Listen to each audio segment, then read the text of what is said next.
काश हर हिंदुस्तानी के दिल में जलती हुई लौ को पर लग जाए और उस लौ की परवाज से सारा आसमान रोशन हो जाए। सपने वो नहीं होते जो आप सोने के बाद देखते हैं, सपने तो वो होते हैं जो आपको सोने नहीं देते। ऐसा कहना है भारत रत्न डॉक्टर APJ अब्दुल कलाम का, जिन्होंने अंतरिक्ष और रक्षा विभाग में भारत को इतना बड़ा योगदान दिया है जिसे हम शब्दों में बयां नहीं कर सकते। रक्षा विभाग में उनके योगदान की वजह से उन्हें लोग मिसाइल मैन के नाम से भी जानते हैं। अब्दुल कलाम 2002 से 2007 तक भारत के 11वें राष्ट्रपति बने रहे, जिन्हें यह पद टेक्नोलॉजी और साइंस में उनके विशेष योगदान की वजह से मिला, न कि हमारे देश की राजनीति की वजह से। लेकिन दोस्तों, कलाम को यह कामयाबी इतनी आसानी से नहीं प्राप्त हुई थी। इस कामयाबी के पीछे एक बहुत बड़ा संघर्ष छिपा हुआ है। आइए हम उन्हें अच्छी तरीके से जानने के लिए उनके बचपन से शुरुआत करते हैं।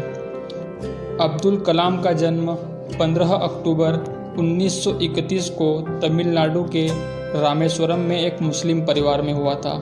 रामेश्वरम जो कि पहले मद्रास में था, लेकिन वह अब तमिलनाडु राज्य में है। उनके पिता जैनुल अबिदीन एक नाविक थे जो रामेश्वरम आए हिंदू तीर्थयात्रियों को एक छोर से दूसरे छोर तक ले जाते थे। शुरू से ही उनके परिवार की आर्थिक स्थिति बिल्कुल भी ठीक नहीं थी। कैसे भी करके 2 वक्त का खाना मिल जाए वहीं ज़्यादा हुआ करता था।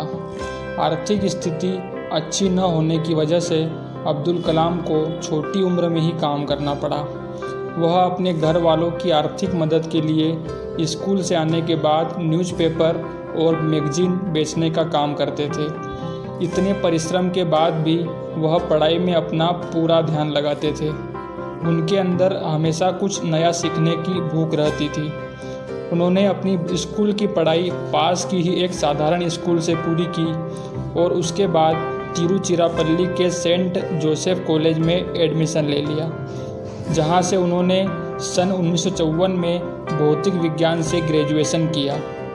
उनके पढ़ने और लिखने के शौक़ की वजह से उन्होंने पढ़ाई बंद नहीं की और आर्थिक स्थिति अच्छी न होने के बावजूद भी उनके लगन और मेहनत को देखते हुए उनके घर वालों ने उनका पूरा सपोर्ट किया और आगे की पढ़ाई भी करवाई।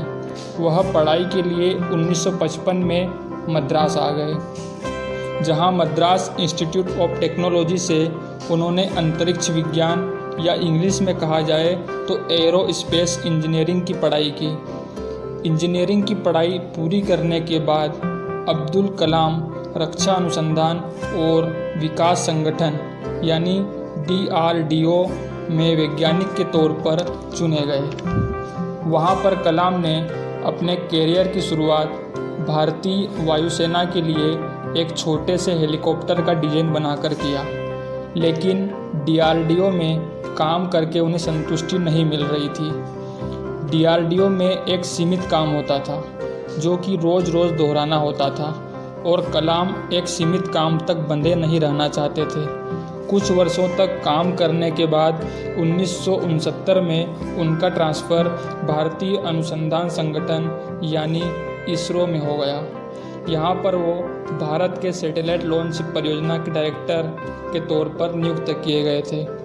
उस परियोजना को उन्होंने बखूबी सफलतापूर्वक परिपूर्ण किया और तभी उन्हें यह एहसास होने लगा कि शायद मैं इसी काम के लिए बना हूँ। उसके बाद से उन्होंने कभी भी पीछे मुड़कर नहीं देखा और एक के बाद एक शक्तिशाली मिसाइलें भारत को दी और दुनिया को दिखा दिया कि हम भारतीय भी किसी से कम नहीं है।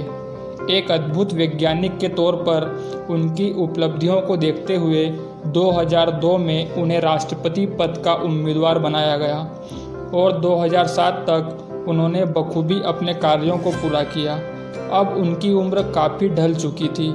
इस उम्र में आकर हर व्यक्ति आराम करने की सोचने लगता है, लेकिन उन्होंने ऐसा नहीं किया। वह कई जगहों पर प्रोफेसर के तौर पर कार्यरत रहे और अपना पूरा समय नवयुवकों के मार्गदर्शन में लगा दिया। मानवता की भलाई और मनुष्य का जीवन अधिक सफल बनाने के लिए अब्दुल कलाम जी ने अपना पूरा जीवन समर्पित कर दिया और 27 जुलाई 2015 को अध्यापन कार्य के दौरान ही उन्हें दिल का दौरा पड़ा और वे हमें छोड़कर चले गए। दोस्तों, अब्दुल कलाम का कहना है कि जीवन में कठिनाइयाँ हमें बर्बाद करने नहीं आती, बल्कि यह हमारी छुपी हुई सामर्थ्य और शक्तियों को बाहर निकालने में हमारी मदद करती है। कठिनाइयों को यह जान लेने दो कि आप उससे भी ज़्यादा कठिन हो। अपना बहुमूल्य समय देने के लिए बहुत बहुत धन्यवाद। आप हमारे इस चैनल को सब्सक्राइब कर हमारा मनोबल बढ़ा सकते हैं।